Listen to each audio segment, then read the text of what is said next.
할렐루야. 따라합시다. 하나님, 오늘 밤 날은 추워도 우리의 영은 뜨겁게 하옵소서. 아멘. 옆 사람 축복해 주시길 바랍니다. 성령의 불로 타오르십시오. 아멘. 멋진 남자. 어떤 게 멋진 남자일 것 같아요? 저도 이제 멋진 남자가 되고 싶은데, 장동건처럼 잘생긴 남자가 멋진 남자입니까? 여러분, 제가 아무리 노력해도, 아무리 애를 써도, 또 아무리 분장 비슷한 화장을 내도 장동건 얼굴 같은 각이 나오기는 불가능합니다. 제 눈을 최대한 찢어도 그런 눈 나오기는 힘들어요. 안 되죠. 그러나 외모가 미남이 아니어도 멋진 남자는 될 수 있습니다. 아내가 했던 말 예전에 한번 얘기한 것 같은데, 저를 뚫어지게 쳐다보다가 한마디 던지더라고요. 진짜 못생겼다요. 제가 자다가 벌떡 일어났잖아요. 그리고 물었어요. 내가 그렇게 못생겼냐고, 중간은 되지 않냐고. 진지하게 물었는데 진지하게 맞상대를 해서 대답해 주더라고요. 진짜 못생겼다고, 중간 못 미친다고. 왜 나랑 결혼했냐고 그랬더니 잘생기지는 않았지만 멋있다고 하더라고요. 저는 멋진 남자입니다.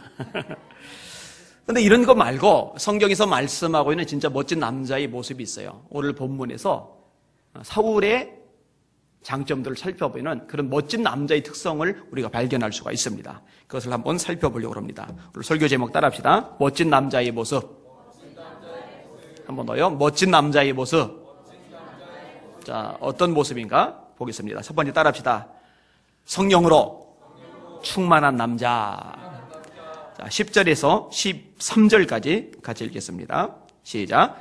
그들이 산에 이를 때에 선지자의 무리가 그를 영접하고 하나님의 영이 사울에게 크게 임함으로 그가 그들 중에서 예언을 하니, 전에 사울을 알던 모든 사람들이 사울이 선지자들과 함께 예언함을 보고 서로 이르되 기스의 아들에게 무슨 일이 일어났느냐, 사울도 선지자들 중에 있느냐 하고 그곳에 어떤 사람은 말하여 이르되 그들의 아버지가 누구냐 한지라. 그러므로 속담이 되어 이르되 사울도 선지자들 중에 있느냐 하더라. 사울이 예언하기를 마치고 산당으로 가니라. 아멘. 사람은 안에 무엇을 채우고 있느냐에 따라서 그 사람의 인격 수준이 달라집니다. 음란한 생각을 가득 채우고 있는 사람은 음란한 사람이 되는 거죠. 변태가 되는 거죠. 탐욕을 가득 채우고 있는 사람은 욕심장애가 되는 거죠. 스크루지 같은 인간이 되는 거죠. 폭력성이 가득 채워져 있으면 히틀러 같은 인물, 아니 조직폭력배 같은 그런 인물들이 되는 거겠죠. 권력력이 가득 채워져 있으면 헤롯 같은 인물. 우리 조선사회도 보면은 자기가 왕권을 찾으려고 조카를 죽이잖아요. 이런 잔인한 인물이 되는 거겠죠. 반대로 하나님의 영이 가득 채워져 있는 사람이 된다면 하나님의 뜻대로 사는 사람이 되겠죠. 여러분, 그런 사람 되시길 주님의 이름으로 축원합니다. 성령으로 충만한 사람은요, 하나님의 마음을 압니다. 여러분, 우리의 생각으로요, 우리의 영이 가장 잘합니다. 하나님의 속생각으로요, 하나님의 영만큼 잘하는 존재는 없습니다. 따라서 하나님의 영으로 충만해질 때 나타나는 현상은요, 하나님의 마음을 안다는 겁니다. 하나님의 생각을 알게 된다는 겁니다. 그게 당연입니다. 이 하나님의 영을 소유한 사람은요, 성령으로 충만해집니다. 성령 충만하니 능력이 생기는 거죠. 여러분, 베드로가 예수님을 부인합니다. 그것도 계집종 앞에서 부인합니다. 3번이나 부인합니다. 첫 번째는 그냥 부인하고, 두 번째는 맹세하며 부인하고, 세 번째는 저주하며 부인합니다. 성령 충만 받았어요. 성령 충만 받으니까 그 능력이 나타나는 거예요. 안진뱅이가 일어나요. 말씀을 전하니까 영혼들이 구원받고 회개하기 시작을 합니다. 여러분, 이건 목회자만이 아닙니다. 스테반 성령 충만했죠. 빌립 성령 충만했죠. 이 성령으로 충만하니까 목회자가 아니고 집사님일 뿐이지만 말씀을 전할 때 그 말씀의 역사가 나타나는 말이에요. 여러분, 구역장님들이 성령 충만하면요, 구역원들이 은혜 받습니다. 심령이 새로워집니다. 구역장님이 성령이 충만하면요, 구역원들 아플 때 기도하면 병 고침받습니다. 귀신이 떠나갑니다. 이게 성령이 역사하실 때 나타나는 현상이거든요. 그게 다가 아니었죠. 이 일 때문에 사내들인 공의 앞에 불려갔어요. 계집종 앞에 떨던 베드로가 담대해집니다. 하나님 앞에서 너희 말 듣는 것이 하나님 말씀 듣는 것보다 옳은가 판단하라. 얼마나 대단합니까? 하나님께서 명하신 것 나는 행할 수밖에 없다. 선포를 한단 말이에요. 그러니까 전혀 사람이 달라졌어요. 엘리사도 마찬가지입니다. 성령 충만, 갑절의 성령 충만을 구했어요. 누구에게? 스승 엘리야에게. 그 성령 충만이 임합니다. 그러니까 능력이 나타나요. 역사가 나타나기 시작을 합니다. 오늘 본문에 보니까 사울에게 성령 충만이 임합니다. 성령 충만이 임하니까 이전에 하지 못하던 것을 내요. 예언을 합니다. 그래서 사울도 선지자들 중에 있느냐? 이런 말이 나올 정도가 되어버리는 거예요. 사랑하는 여러분들, 성령 충만 사모하시기를 바랍니다. 그러면 여러분이 한계를 넘어서시게 될 겁니다. 스가랴 4장 6절에 말씀합니다. 이는 힘으로 되지 아니하고 능으로 되지 아니하며 오직 나의 영으로 되느니라. 성전을 지어야 되는데 돈이 없어요. 자재가 없어요. 기술이 없어요. 인력이 없어요. 모자란 거 투성입니다. 한계 투성입니다. 도대체가 뚫고 나갈 수 있는 방법이 없어요. 그때 하나님이 스가랴 선지자를 통해서 말씀하시는 겁니다. 스룹바벨아, 돈 없다고, 자재 없다고, 인력 없다고, 기술 없다고 낙담하지 마. 그 힘으로 안 되지, 능으로 안 되지. 그런데 네가 성령으로 충만하면은 네가 이전에 할 수 없었던 그 엄청난 일을 할 수 있게 될 거야. 그 얘기거든요. 이는 힘으로 되지 아니하고 능으로 되지 아니하며 오직 나의 영으로 되느니라. 여기는 여러분들이 여러분의 삶 속에서 해야 될 일이 있는데 장애물이 많아요. 난관이 많아요. 문제가 있어요. 근데 여러분이 머리 굴린다고 되지는 않습니다. 여러분이 발버둥을 친다고 되는 게 아닙니다. 여러분들이 인맥 동원하라고 사람 쫓아다니고 도움 청하고 뭔가 돈 내밀고 이런다고 해결되지를 않습니다. 그런데 성령께서 능력으로 임하시면은 그 능력으로 이전에 할 수 없던 일을 하게 될 줄 믿으시길 바랍니다. 이전에 해결할 수 없었던 장애물들을 풀어나갈 수 있게 되는 줄 믿으시길 바랍니다. 그게 성령이 역사하시는 일이거든요. 여러분, 디엘 무디는요, 사실 엄밀하게 따지면은 지금 우리 시각으로 따지면은 목사님이 아니라고 할 거예요. 근데 이제 회중교회니까 목사로 인정받는 것이 이제 가능했던 거죠. 다시 말해 정식으로 대학 나온 적이 없어요. 사실은 고등학교도 나온 적이 없어요. 신학대학에서 제대로 공부하지도 못했어요. 그럼에도 불구하고 성령이 충만했거든요. 기도를 하나님 앞에 하는데 얼마나 열심히 기도했든지 성령이 불이 붙었어요. 이 성령이 불이 붙었을 때 그분의 글의 기록을 보면은요, 뜨거워서 견디질 못하는 거예요. 죽을 것 같다고, 견딜 수 없다고, 이 불 좀 거둬가 달라고, 이렇게 기도할 만큼 불이 강력하게 붙습니다. 이게 보통 불이 임한 게 아니죠. 그러니까 정식 고등학교, 대학교도 못 나오고 신학 공부도 제대로 못했던 그 입에서 나가는 말씀을 통해서 수백만 명의 사람들이 예수 믿겠다고 결심하고 구원받는 역사가 일어나는 거죠. 그게 사람의 힘으로 되는 거예요? 그게? 사람의 지혜로 되는 거예요? 아니요. 성령의 능력으로 되는 겁니다. 오늘날 교회에 성령 충만한 남자들이 많이 일어나야 합니다. 가만히 보니까요, 기도 많이 하는 여성들은 꽤 있는데 기도 많이 하는 남성들 별로 없어요. 청년들도 그런 것 같아요. 기도 많이 하는 여자 청년들은 있는데 기도 많이 하는 남자 청년들은 좀 여자보다 적은 것 같아요. 우리 성도들 가운데는 기도 많이 하는 남성들 많아지기를 주의 이름으로 축원합니다. 그래서 성령 충만 받으시기를 주님의 이름으로 축원합니다. 그렇게 되셔야 합니다. 자, 두 번째, 이 사울이 어떤 남자냐? 따라합시다. 신중할 줄 아는 남자. 예, 신중해요. 자, 14절부터 16절까지 같이 한번 읽겠습니다. 시작. 사울의 숙부가 사울과 그의 사환에게 이르되 너희가 어디로 갔더냐? 사울이 이르되 암나기들을 찾다가 찾지 못함으로 사무엘에게 갔었나이다 하니 사울의 숙부가 이르되 청하노니 사무엘이 너희에게 이른 말을 내게 말하라 하니라. 사울이 그의 숙부에게 말하되 그가 암나기들을 찾았다고 우리에게 분명히 말하더이다 하고 사무엘이 말하던 나라의 일은 말하지 아니하니라. 아멘. 사람들은요, 좋은 일을 만나면은 흥분합니다. 그리고 좋은 일을 말하고 싶어서 이 입이 간지러워집니다. 자식이 좋은 대학에 들어갔어요. 그럼 말하고 싶은 거예요. 성도들에게 말하고 싶은 거예요. 동네 아줌마들에게 말하고 싶은 거예요. 일가 친척들에게 자랑하고 싶은 거예요. 큰 상을 받았어요. 새 차를 샀어요. 새 집을 분양받았어요. 그럼 말하고 싶은 거예요. 자랑하고 싶은 거예요. 이번에 피아니스트 조성진 씨가 아주 히트를 쳤잖아요. 그죠? 세계적인 연주자의 반열에 올라갔어요. 그리고 나서 엄청난 일이 발생하기 시작했는데 언론에서 계속 떠들어대가지고 여러분들도 접했을 겁니다. 이분이 음반을 냈는데 이 음반을 사기 위해서 사람들이 줄을 선 거예요. 여러분, 클래식 음반 잘 안 팔리거든요. 한국 사람들 문화적인 면에서 그렇게 막 목말라 하는 게 별로 없는 것 같아요. 그나마 이제 미술관은 요즘 좀 많아졌어요. 제가 12년 전에 미술관 갈 때하고 요즘에 미술관 갈 때하고 사람들 수가 몇 배로 이제 늘어났으니까. 근데 이제 일반 대중 가요는 그래도 인기가 좀 있는 반면에 이 클래식은 소수의 사람들이나 좋아하지 그렇게 줄 서서 클래식 음반을 사는 예가 여지까지 없었거든요. 이번에 근데 그런 일이 벌어진 거예요. 음악회를 여는데요, 순식간에 표가 매진이 됐어요. 이런 예가 없어요. 이 드문 케이스죠. 그래서 이제 어떤 얘기까지 조심스럽게 이야기가 나오냐면요, 김연아가 나옴으로 말미암아서 이 피겨 스케이트에 대한 국민적인 관심이 굉장히 증폭이 됐잖아요. 그 전만 해도요, 피겨 스케이트가 뭔지 관심도 없었고 구경도 안 하고 아무 생각도 없었어요. 근데 김연아 선수가 등장하면서 국민들이 피겨 스케이트를 좋아하게 됐어요. 마찬가지로 이 조성진 씨 때문에, 마치 김연아 때문에 이 피겨스케이트가 확 주가가 올라간 것처럼 클래식이 조성진 때문에 확 올라가지 않을까, 이런 전망들이 지금 나오고 있는 거예요. 그게 대단한 일이죠. 엄청난 일이죠. 여러분, 이 정도 아들을 둔 부모라면 난리가 났을 겁니다. 자랑하고 다녔을 겁니다. 이거 입 간지러서 어떻게 견딥니까? 그런데요, 제 아내가 이제 언론 기사를 보고 저한테 전달을 해준 얘기입니다만, 이 부모들의 주변 사람들, 가까운 사람들조차도 거의 몰랐던 거예요. 자랑을 아무데도 안 했던 거예요. 떠벌리질 않았던 거예요. 이게 이제 언론에 밝혀지면서 조성진 씨에 대해서, 그 부모에 대해서 더 이게 높이 평가하는 바람이 불기 시작한 거예요. 정말 대단하다고. 정말 대단하다고. 참 신중한 부모라는 생각을 하게 됩니다. 근데 오늘 본문에 보면요, 사울이 사실은 굉장히 떠벌리고 싶을 만한 일을 지금 경험을 했어요. 뭔 일이에요? 왕 될 거래요.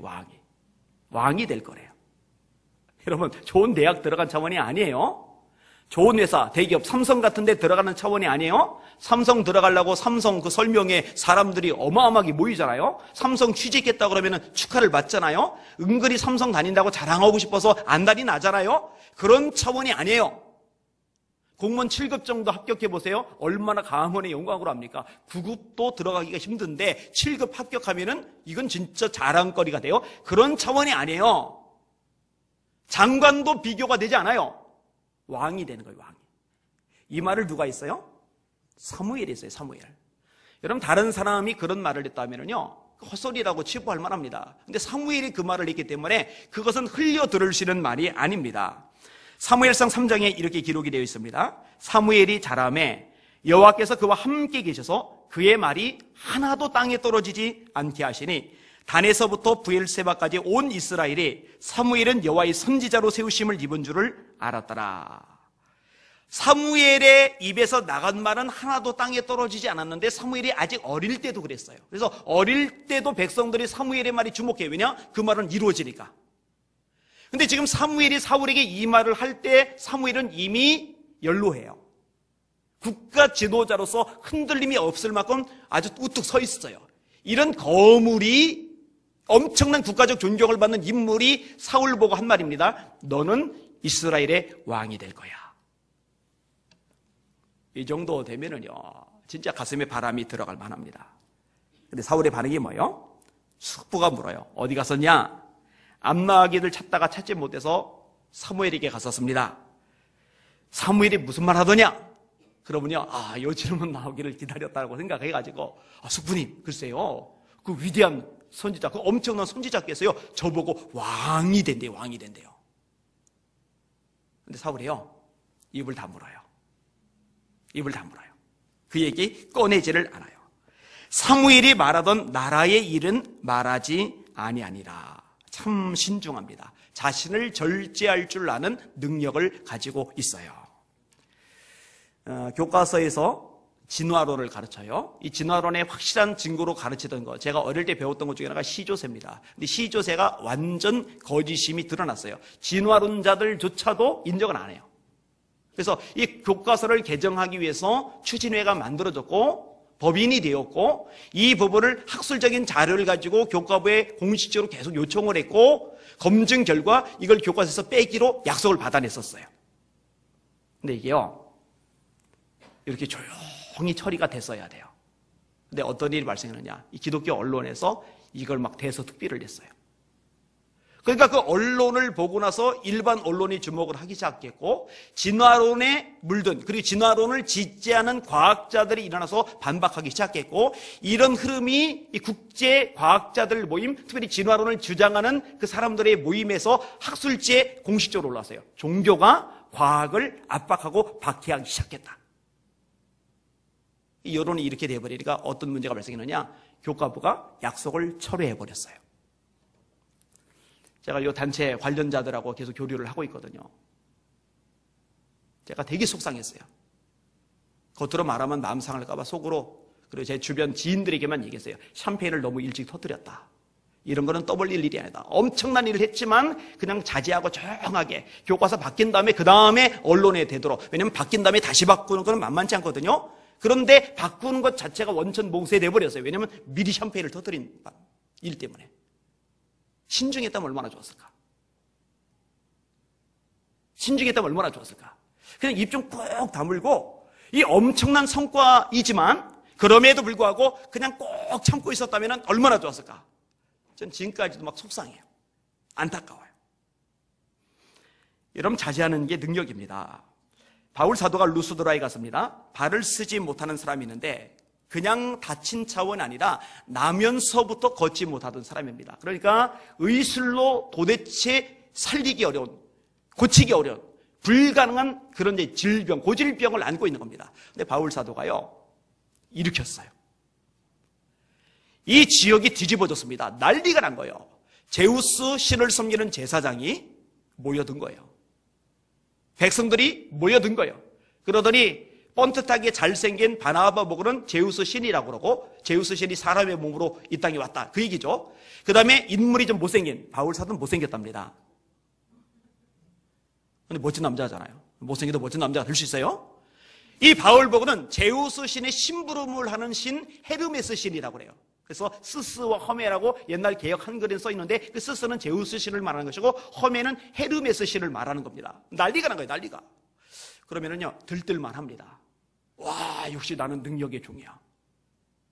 나면서 평생 걸어오지 못한 사람을 일으켰어. 이야, 이 사람들이 이렇게 어마어마하게 주목하네 하서 막 가슴이 두근거리고 막 뭐라도 된 것처럼 흥분할 만합니다. 그런데요, 바울 사도가 어떻게 반응합니까? 바나바가 어떻게 반응을 합니까? 자기 옷을 찢어요. 그 사람들 조용하게 시킵니다. 만류시킵니다. 우리를 주목하지 말라고 그래요. 왜 우리를 주목하느냐? 왜 우리의 경건으로 고친 것처럼 우리를 주목하느냐? 그러지 말라는 거예요. 할렐루야. 자제할 줄 알죠? 신중하죠? 흥분하거나 공연이 들떠가지고 자신이 대단한 존재가 된 적 까불지 않죠. 사실 오늘 말씀을 준비하면서 제가 반성을 좀 했어요. 저는 좀 떠벌리는 편이거든요.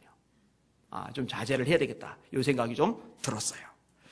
자, 세 번째 따라합시다. 겸손할 줄 아는 남자. 여러분, 하나님은요, 교만한 사람을 싫어하십니다. 따라합시다. 교만은 패망의 선봉이다. 거만한 마음은 넘어짐의 앞잡이다. 팍 넘어지면 무릎이 깨지든지 팔이 다치든지, 심하게 넘어지면 얼굴도 까질 수가 있잖아요. 이렇게 넘어지는 것의 앞잡이가 뭐냐? 그게 거만한 마음이라는 거예요. 성경을 말씀합니다. 하나님이 교만한 사람을 물리치시되 겸손한 자들에게는 은혜를 베푸시느니라. 하나님의 능하신 손 아래서 겸손하라. 때가 되면 너희를 높이시리라. 바벨론이라는 제국을 건설한 느부갓네살 왕이 왕궁 위에서 어마어마한 도성을 내려다보면서 교만을 떱니다. 내가 지었다. 내가 세웠다. 내가. 하늘에서 음성이 들려요. 왕위가 네게서 떠나느니라. 하나님이 정신질환을 주셨거든요. 그러니까 머릿속, 이 뇌를 살짝 건드려 놓으니까 대제국의 황제가 사람 구실을 못합니다. 자그마치 7년 동안이나. 7년이 지난 다음에 머리 다시 톡 머리짓 시켜놓으니까 그제서야 정신을 차리는 거예요. 여러분, 아무리 잘나도요, 하나님이 신경 하나 톡 건들면은 몸 못 움직이고, 신경 하나 톡 건들면은요, 정신도 혼미해집니다. 사업 잘해도요, 하나님이 톡 한 번 건들면, 바람 한번 훅 부시면은 순식간에 날아가 버립니다. 사회적인 지위와 명성 따위도요, 하나님이 작정하시고 부시면은 그 붙잡고 있을 수 있는 존재는 하나도 없어요. 근데 하나님이 교만한 사람 그렇게 불어 버리시는 거죠. 겸손해야 돼요. 겸손해야 돼요. 오늘 본문에 보니까요, 사울이 참 겸손했더라고요. 자, 17절부터 22절까지 같이 읽을게요. 시작. 사무엘이 백성을 미스바로 불러 여호와 앞에 모으고 이스라엘 자손에게 이르되 이스라엘 하나님 여호와께서 이같이 말씀하시기를 내가 이스라엘을 애굽에서 인도하여 내고 너희를 애굽인의 손과 너희를 압제하는 모든 나라의 손에서 건져내었느니라 하셨거늘 너희는 너희를 모든 재난과 고통 중에서 친히 구원하여 내신 너희 하나님을 오늘 버리고 이르기를 우리의 왕을 세우라 하는도다. 그런즉 이제 너희의 지파대로 1000명씩 여호와 앞에 나오라 하고 사무엘이 이에 이스라엘 모든 지파를 가까이 오게 하였더니 베냐민 지파가 뽑혔고 베냐민 지파를 그들의 가족별로 가까이 오게 하였더니 마들의 가족이 뽑혔고 그 중에서 기스의 아들 사울이 뽑혔으나 그를 찾아도 찾지 못한지라. 그러므로 그들이 또 여호와께 묻되 그 사람이 여기에 왔나이까? 여호와께서 대답하시되 그가 진보다리들 사이에 숨었느니라 하셨더라. 자, 왕을 뽑는데 사울로 정해졌어요. 근데 정작 사울이 안 나타나요. 하나님, 사울이 어디 있습니까? 라고 기도했더니 하나님이 말씀하셔요. 진보다리들 사이에 숨었다. 왜 숨었을까요? 갑자기 사울이 숨바꼭질하고 싶은 충동을 강렬하게 느낀 거예요? 꼭꼭 숨어라, 머리카락 보일라 그러고 있는 거예요? 아니요. 자신은 왕이 될 자격이 없다고 생각한 거예요. 후반에 사무엘이 사울에 대해서 이렇게 말합니다. 왕이 스스로 작게 여길 때에 하나님이 당신을 왕으로 삼아 주셨습니다. 따라합시다. 스스로 작게 여길 때에. 여러분 어떠세요? 스스로에 대해서 크게 여기십니까? 작게 여기십니까? 사도 바울의 경우 그 이전의 이름 사울이라는 이름은 큰 자라는 뜻입니다. 근데 바울이라는 이름은요, 작은 자라는 뜻입니다. 상징적인 의미가 있다고 생각을 해요. 이전에는 큰 자라는 이름을 자신만만하게 썼는데 후에는 작은 자라는 이름을 써요. 바울 사도가 이렇게 말합니다. 사도 중에 나는 작은 자다. 세월이 지난 다음에 또 이렇게 씁니다. 성도 중에 작은 자다. 여러분, 위대한 사도 바울이 어떤 성도들하고 감히 비교를 합니까? 어떤 성도가 감히 사도 바울에게 견줄 수가 있겠어요? 까마득하죠, 사도 바울이. 그런데 사도 바울이 하는 말이에요. 나는 성도들 중에 가장 작은 자다. 그 다음에 노년에 정말 누구도 따라갈 수 없을 만큼 어마어마한 업적을 다 남긴 다음에 그 노년에 뭐라고 고백합니까? 나는 죄인 중에 괴수다. 사도 중에 작은 자에서, 성도 중에 작은 자에서 죄인 중에 괴수로. 그러니까 점점 겸손해지는 거죠. 이 바울이 빌립보서 2장에 이렇게 가르칩니다. 각각 자기보다 남을 낮게 여기고 각각 자기 일을 돌아볼 뿐더러 또한 각각 다른 사람들의 일을 돌아봐 나의 기쁨을 충만하게 하라. 너희 안에 이 마음을 품으라. 곧 그리스도 예수의 마음이니 그는 근본 하나님의 본체시나 하나님과 동등됨을 취할 것으로 여기지 아니하시고 오히려 종의 형체를 가져 사람들과 같이 되었고 사람의 모양으로 나타나셨음에 자기를 낮추시고 죽기까지 복종하셨으니 그 십자가에 죽으심이라. 뭔 말하는 거예요? 너희들 예수님 마음 품어야 돼. 너희들 예수님 마음 품어야 돼. 예수님이 어떤 분이에요? 하나님과 동등됨을 취할 것으로 여기지 않으셨어요. 자기를 낮추셨어요. 그 이야기를 끄집어내기 전에 바로 앞에서 자기보다 남을 낮게 여기고, 그러니까 스스로를 크다고 여기지 않고 작게 여길 뿐만 아니라 내 주변 사람들을 보면서 그 주변 사람들을 나보다 낮게 생각하는 거예요. 저 권사님이 나보다 나, 저 장로님이 나보다 나, 저 집사님이 나보다 나, 저 형제와 자매가 나보다 나. 나만 못한 것들 투성이네가 아니라 전부 다 나보다 나은 사람들로 보이는 것, 그게 겸손의 특징인 거죠. 여러분 눈에 여러분들보다 나은 사람들이 더 많이 보이시길 주의 이름으로 축원합니다. 그거는 비교의식을 말하는 게 아니에요. 비교의식 속에서 나는 왜 이렇게 못하지? 열등감, 자격지심에 빠져 지내는 차원이 아니에요. 자기 스스로에 대해서 긍지와 자부심을 가져요. 자존감이 충분히 있어요. 그럼에도 불구하고 주변 사람들 보면서 약점보다는 장점이 먼저 보이는 거예요. 허물보다는 잘하는 게 먼저 보이는 거예요. 훌륭한 점이 내 눈에 띄는 거예요. 그리고 그걸 인정해주고 존경해주는 거예요. 이게 겸손이거든요. 사울이 그랬다니까요. 이렇게 좋은 사람들, 뛰어난 사람들 많은데 나 같은 사람이 무슨 왕이 될까? 이게 참 바람직한 모습인 겁니다. 사실요, 사람이 하나님 앞에서 자기를 알면 알수록 부족을 느끼는 게 정상입니다. 그래서 바울 사도에게 그런 반응이 가능해진 거죠. 하나님 앞에 가까이 가시고 그분의 눈으로 그분의 빛 앞에서 여러분 스스로를 볼 수 있는 영안들 열리시기를 주님의 이름으로 축원합니다. 그렇게 되셔야 돼요. 가만히 보니까 저도 목회를 한 지가 꽤 됐더라고요. 일찍 시작을 했으니까. 이제 좀 있으면 50대란 말이에요. 정말 꽤 됐어요. 설교 시작한 지가 정말 꽤 됐어요. 벌써 30년 가까이 됐어요. 제가 10대 후반부터 설교를 시작했으니까. 진짜 일찍 시작했잖아요. 그런데요, 희한한 일이 뭔지 아세요? 그렇게 설교를 많이 했잖아요. 지경도 하나님이 많이 넓혀주셨잖아요. 그럼에도 불구하고요, 부족함은 왜 점점 더 느껴지는지. 설교가 가면 갈수록 더 어려운 거예요. 더 힘든 거예요. 더 마음이 쪼그라드는 거예요. 근데 가만히 생각해 보니까 이게 너무 힘들어서 안 그랬으면 좋겠다라고 생각을 했는데 이게 제게 복인 것 같아요. 왜냐면 건방져지지 않았다는 증거 중에 하나니까. 아직도 하나님에 바짝 쫄아 있다는 것은 하나님 앞에서 아직 그 부분에 대해서 건방 떨고 있지는 않구나 라는 거니까. 그래서 오히려 감사한 부분일 수도 있다라는 생각이 들어요. 여러분, 저는 저대로, 여기는 여러분들은 여러분 나름대로 하나님 앞에서 겸손할 수 있기를 주님의 이름으로 축원합니다. 그리고 이왕이면 이 겸손이 끝까지 가실 수 있기를 주님의 이름으로 축원합니다. 왜냐? 사울은 끝까지 못 갔어요. 겸손할 때 쓰임 받았고 쓰임 받다 보니까 교만해지고 교만해지니까 버림을 받았어요. 아까 인용했죠? 하나님이 교만한 자를 물리치시되 겸손한 자들에게는 은혜를 베푸시느니라. 여러분, 작은 교회일 때 겸손하다가 교회가 커지고 교만해지는 목사들 많습니다. 집사일 때 겸손하다가 장로가 되고 나서 교만해진 사람들 생각보다 많습니다. 가난할 때 겸손하다가 졸부가 되고 나서 교만해진 사람 많습니다. 생각보다. 지위가 낮을 때 겸손하다가 지위가 높아지고 영향력이 생기고 나서 삐딱해지는 사람 많습니다. 그런데 초질관, 더 나아져도, 더 훌륭해져도, 더 사람들이 무대 우러러볼 만한 위치가 되어도 하나님 앞에서 자신을 보는 그 눈 때문에 늘 겸손한 여러분, 그리고 제가 되실 수 있기를 주님의 이름으로 축원합니다. 이게 멋진 남자의 모습이거든요. 여러분, 예수님 겸손하셨죠? 예수님 정말 겸손하셨어요.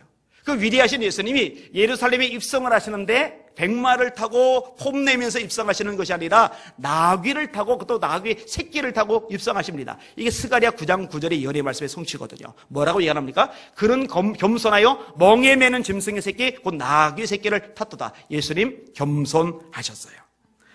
그런데 예수님이 이렇게 겸손하신데, 주인이 이렇게 겸손하신데 종이 교만하면 이거는 웃기는 일이 되는 거예요. 최근에 아내하고 이야기 나눈 중에 어떤 분에 대한 이야기가 잠깐 나왔어요. 이분이 굉장히 고위직이에요. 대통령은 아니지만 대통령 발이 미칠 만큼 굉장히 고위직이에요.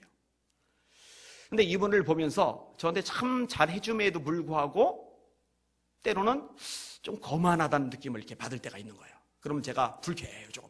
그래서 그 부분을 얘기를 했더니 그게 몸에 배서 그렇다고. 어쩌면 교만하거나 사람들을 무시하는 건 아닌데 그 위치에 있다 보니까 자기도 모르게 몸에 배서 그럴 수 있다고. 그러면서 어떤 얘기냐면은 목사님한테도 그런 면이 있다고. 난 사람 절대 안 무시하는데, 난 사람 무시하는 걸 죄라고 생각하는데, 그랬더니 사람을 무시하진 않지만 다른 사람들이 볼 때 그렇게 볼 수 있는 여지는 있을 수 있는 거라고. 근데 그렇게 얘기를 하니까 와닿는 부분이 있는 거예요. 그리고 그런 부분들은 이제 고쳐나가야 될 부분인 거죠. 여러분, 어느 누구도 다른 사람을 업신여기거나 무시하거나 깐보거나 눈 아래 내려다보는 것, 이거는 절대로 있어서는 안 됩니다. 그거는 겸손이 아니기 때문입니다. 야고보서 2장이 말씀하고 있죠. 그거 악입니다. 악한 생각이라고 성경은 말씀하고 있습니다. 모든 사람을 존귀하게 여기고 우리보다 훌륭하게 생각하는 겸손한 저와 여러분들 되시기를 주님의 이름으로 축원합니다. 자, 네 번째 부분입니다. 따라합시다. 하나님께 택함을 받은 남자. 택함을 받는 것은 귀한 일입니다. 국가의 발탁일이었어요. 귀한 일이죠. 최근에 이재용 대표라는 분이 저를 찾아왔어요. 국제기구에 들어갔어요. 그것도 어마어마한 국제기구에 들어갔는데 그냥 말단으로 들어간 게 아니라 본부장으로 들어갔어요. 이분이요, 너무 좋아하는 거예요. 너무 기뻐하는 거예요.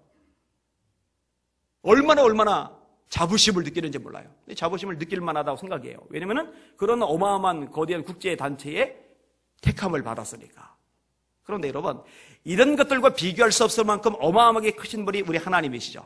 우리 하나님은 창조주시니까. 모든 만물을 창조하시는 분, 우리 하나님 역사의 주관자시니까 역사를 좌지우지하시는 분, 우리 하나님 심판주이시니까 그분의 심판대 앞에 서지 않고 피할 수 있는 존재는 아무도 없으니까 이 하나님 아버지께서 선택하신 사람이다.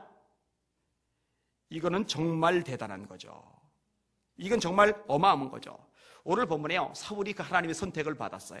자, 23절, 24절 같이 읽겠습니다. 시작. 그들이 달려가서 거기서 그를 데려오매 그가 백성 중에 선이 다른 사람보다 어깨 위만큼 컸더라. 키가 크다는 얘기예요. 24절 시작. 사무엘이 모든 백성에게 이르되 너희는 여호와께서 택하신 자를 보느냐? 모든 백성 중에 짝할 리가 없느니라 하니 모든 백성이 왕의 만세를 외쳐 부르니라. 너희는 여호와께서 택한 자를 보느냐? 하나님이 택하셨어요. 얼마나 멋있는 일이에요. 얼마나 근사한 일입니까?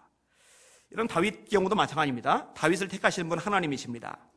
여호와께서 사무엘에게 이르시되 내가 이미 사울을 버려 이스라엘 왕이 되지 못하게 하였거늘 네가 그를 위하여 언제까지 슬퍼하겠느냐? 너는 뿔에 기름을 채워가지고 가라. 내가 너를 베들레헴 사람 이새에게로 보내리니 이는 내가 그의 아들 중에서 한 왕을 보았느니라 하시느니라. 사무엘이 이르되 내가 어찌 갈 수 있으리까? 사울이 들으면 나를 죽이리이다 하니 여호와께서 이르시되 너는 암송아지를 끌고 가서 말하기를 내가 여호와께 제사를 드리러 왔다 하고 이새를 제사에 청하라. 내가 네게 행할 길을 가르치리니 내가 네게 알게 하는 자에게 나를 위하여 기름을 부을지니라. 사무엘이 여호와의 말씀대로 행하여 베들레헴의 이름에 성읍 장로들이 떨며 그를 영접하여 이르되 평강을 위하여 오시나이까? 이르되 평강을 위함이니라. 내가 여호와께 제사하러 왔으니 스스로 성결하게 하고 와서 나와 함께 제사하자 하고 이새와 그의 아들들을 성결하게 하고 제사에 청하니라. 그들이 오매 사무엘이 엘리압을 보고 마음에 이르기를 여호와의 기름 부으실 자가 과연 주님 앞에 있도다 하였더니 여호와께서 사무엘에게 이르시되 그의 용모와 키를 보지 말라. 내가 이미 그를 버렸노라. 내가 보는 것은 사람과 같지 아니하니 사람은 외모를 보거니와 나 여호와는 중심을 보노니라 하시더라. 이새가 아비나답을 불러 사무엘 앞을 지나가게 하며 사무엘이 이르되 이도 여호와께서 택하지 아니하셨느니라 하니 이새가 산마로 지나가며 사무엘이 이르되 이도 여호와께서 택하지 아니하셨느니라 하니라. 이새가 그의 아들을 다 사무엘 앞으로 지나가게 하나 사무엘이 이새에게 이르되 여호와께서 이들을 택하지 아니하셨느니라. 하나님이 택하지 않았대요. 7명 다 하나님이 택하지 않았대요. 또 없냐고. 막내가 있다고. 근데 양치고 있다고. 그를 데려오라고. 데려왔어요. 보는 순간에 하나님이 택하신 것을 알아요. 기름을 부어요. 왕을 삼아요. 여러분 대단하죠? 대단하죠? 택하심을 받는 것, 그 다음에 택하심을 받았음을 인식하고 사는 것, 이게 사람을 참 멋있게 만듭니다. 여러분 하나님께 택하심을 받은 남자 멋지잖아요. 그리고 내가 택함 받는 자라는 이 정체성을 가지고 살면은 거기에 합당하게 살고자 하는 발버둥을 치기 때문에 그만큼 멋있게 살아갈 수가 있어요. 근데 여러분, 그래서 조금 더 우리가 다뤄야 될 부분이 있어요. 목회자가요, 목사님들이요, 긍지를 가져야 돼요. 자부심을 가져야 돼요. 자존감이 있어야 돼요. 가난해도 개척교회 목회를 해도 먹고 사는 게 힘들어도 모든 상황과 처지와 환경이 열악해도 하나님이 나를 택하여 세우셨다라는 그런 긍지가 없으면 안 돼요. 성경은 말씀합니다. 주께서 혹은 사도로 혹은 선지자로 혹은 목사와 교사로 혹은 복음 전환자로 혹은 목사와 교사로 주셨으니 이는 성도를 온전하게 하여 봉사의 일을 하게 하며 그리스도의 몸을 세우게 하려 하심이라. 자, 목회자, 사도, 선지자, 복음 전환자 누가 택했어요? 하나님이 택한 겁니다. 그러니까 스스로 이 정체성을 가져야 돼요. 또 성도들은 이것을 인정해 줄 수 있어야 돼요. 존중해 줄 필요가 있어요. 이 필요합니다. 박용관 목사님이라고 파리 쪽에서 사역하시는 분이 있어요. 한국에 오셨다가 제가 남양주 집회할 때 이제 거기까지 찾아오셔서 만났어요. 파리 기독교연합회 회장이 되시는 분이에요. 그분이 오늘자 글을 썼는데 글 내용이 이겁니다. 들어보세요. 우리 교회의 초대 시무 권사님으로 겐그리아 교회의 베베 자매처럼 헌신적으로 섬기시던 권사님 가정이 지난 18년간의 파리의 삶을 정리하시고 한국으로 영구 귀국하셨다. 말씀을 선포할 때마다 큰 소리로 아멘 하면서 은혜를 받으시는 권사님의 빈자리가 크게 느껴질 것 같다. 이런 목사들은요, 아멘 크게 하는 사람 좋아할 수밖에 없어요. 왜냐하면 하나님의 말씀으로 인정하고 있다는 증거거든요. 여러분, 하나님의 말씀이 선포되는데 어떻게 입 다물고 있어요? 아멘으로 화답할 수밖에 없죠. 성경이 말씀하고 있어요. 그런즉 아멘하여 이로 말미암아 하나님께 영광을 돌리게 되느니라. 이 성경이 말씀이거든요. 그러니까 이 목사님은 이 권사님을 의지하는 거예요. 너무 존귀 여기는 거예요. 왜냐하면 말씀 선포할 때마다 큰 소리로 아멘 하던 분이니까. 늘 모든 예배에 최선을 다해 참석하시며 뜨겁게 기도로 중보하시던 권사님의 모습, 특별히 출국을 하루 앞두고 가장 바쁘실 텐데도 내일 출국하는데 바로 전날 수요일 저녁 예배에 참석하셔서 기도 제목을 내놓고 기도를 당부하시던 모습에서 끝까지 충성하라는 말씀을 몸소 실천하시는 권사님의 순종에 큰 위로와 감동이 되었다. 마지막까지 사명을 다하시고 귀국하시는 권사님을 공항에서 보내드리고 돌아오는 길이 왜 그렇게 멀게 느껴지는지, 공항에 모셔드리면서 아유, 알턴이 빠졌네, 이제 수근거리던 입이 사라졌네, 이랬으면 그 권사님 참 불쌍하신 분일 텐데 이 권사님의 빈자리가 너무너무 크게 느껴지는 거예요. 왜냐? 하나님이 세우셨음을 인정하고 그 앞에 순종할 줄 아는 권사님이었기 때문에. 근데 여러분, 여기서 좀 더 나갈 필요가 있는데, 그럼 목회자만 그러냐? 아니요, 성도들도 택함받은 존재들입니다. 너희는 택하신 족속이요, 왕같은 제사장들이요, 거룩한 나라요, 그의 소유된 백성이니 이는 너희를 어두운 데서 불러내어 그의 귀한 빛에 들어가게 하신 자의 아름다운 덕을 선전하게 하려 하심이라. 베드로전서 2장 9절 10절 말씀입니다. 아까 말했죠, 하나님 택함을 받았다. 이거 중요해요. 근데 이것만큼이나 중요한 게 뭐냐? 그것을 인식하고 거기에 합당하게 사는 거예요. 이런 목사가 그런 긍지를 가지고 살아야죠. 그래야 모시는 목회자죠. 비굴하면 안 되죠. 좌절하면 안 되죠. 여러분들도 마찬가지예요. 하나님의 택함 받은 여러분들 당당하시길 바랍니다. 자부심을 가지시길 바랍니다. 그렇게 살아가시는 저와 여러분들 되셔야 됩니다. 특별히 남자분들, 우리 여기 남자 성도들 있는데 멋진 남자 되시기를 주의 이름으로 축원합니다. 자, 한 가지 조금 더 다루겠습니다. 오늘은 내용이 좀 많은데 따라합시다. 감정을 다스릴 줄 아는 남자.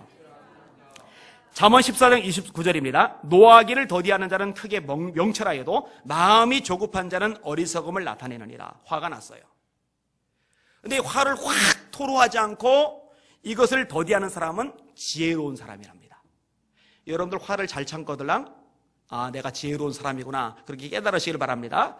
화 날 때마다 그냥 입 밖에 내보내는 사람이거들랑 아, 내가 무지막지하게 어리석고 미련한 존재구나, 그렇게 생각하시면 정확해요. 왜냐면 하나님의 말씀이니까. 잠언 15장 18절에 이렇게 말씀합니다. 분을 쉽게 내는 자는 다툼을 일으켜도 노하기를 더디하는 자는 시비를 그치게 하느니라. 두 종류의 사람이 있어요. 어떤 사람은 들어가면 싸움이 일어나요. 어떤 사람은 들어가면요 싸우던 분위기도 잘 봉합이 돼요. 그런데 그 갈림길이 어디 있느냐? 노하기를 더디하느냐 아니면 감정대로 내뱉느냐, 여기다 달린 거예요. 이 성경 말씀입니다. 잠언 16장 32절에 아주 위대한 말씀이 있습니다. 노하기를 더디하는 자는 용사보다 낫고 자기의 마음을 다스리는 자는 성을 빼앗는 자보다 나으니라. 여러분, 지판제도 값진데 성은 얼마나 값지겠어요? 얼마나 비싸겠어요? 그런데 성을 통째로 차지한 사람보다 더 대단한 사람이 자기 마음을 다스리는 사람이랍니다. 용사 얼마나 대단합니까? 용사 얼마나 포민하고 멋있어요? 그런데 이 용사보다 더 나은 사람이 누구냐? 노하기를 더디하는 사람이 돼요. 여러분들 그렇게 되실 수 있기를 주의 이름으로 축원합니다. 오늘 본문의 사울이 그래요. 자, 25절, 26절, 27절 같이 읽겠습니다. 시작. 사무엘이 나라의 제도를 백성에게 말하고 책에 기록하여 여호와 앞에 두고 모든 백성을 각기 집으로 보내매 사울도 기브와 자기 집으로 갈 때에 마음이 하나님께 감동된 유력한 자들과 함께 갔느니라. 어떤 불량배는 이르되 이 사람이 어떻게 우리를 구원하겠느냐 하고 멸시하며 예물을 바치지 아니하였으나 그는 잠잠하였더라. 여러분, 사무엘이 왕 됐죠? 왕 되면 뭐가 있어요? 힘이 있죠, 힘이. 보통 사람은 힘이 있으면 그 힘을 쓰고 싶어 하게 돼요. 힘이 없어서 못 쓰지. 힘이 있으면 쓰고 싶어요. 그런데 일부 사람들이 사울을 멸시해요.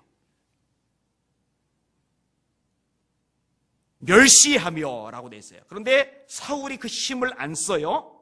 직소를 어떻게 만들 수 있는데 가만히 있어요. 그는 잠잠하였더라. 자기 감정을 잘 추스리죠. 자, 다윗이 도망을 갑니다. 반역을 일으켰거든요. 누가? 아들이, 압살롬이. 여러분, 아들이 창 들고 칼 들고 죽인다고 그러면 마음이 얼마나 상합니까?